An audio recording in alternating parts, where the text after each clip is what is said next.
My name is Shely Salemnia. I'm one of the dietitians with the Maryland Magrum Center, and I wanted to talk about one of my favorite things to eat, which is actually my favorite thing for lunch, and that are leftovers. And I love leftovers even just cold out of the fridge.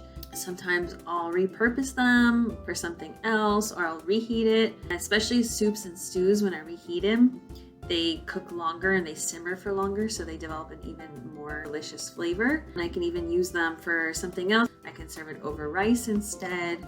I can also mix in together with other things, and then I can take the cold rice the next day, and I can mix it with yogurt, and that would be a really easy go-to lunch for me.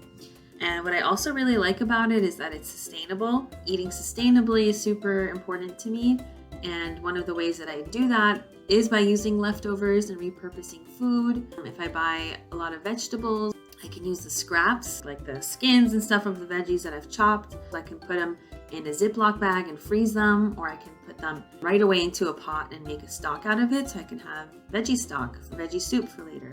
One of my favorite things to do also with veggie scraps, especially the root veggies, if I chop up, like, let's say a spring onion or any kind of onion, I'll leave the root intact, and I'll just throw it in the grass I have outside or the planter or somewhere with some dirt, and it'll just start to regrow on its own sometimes. So then I have a lot of spring onions outside of my windowsill ready for me to use as a garnish or in dishes, and it's super sustainable that way.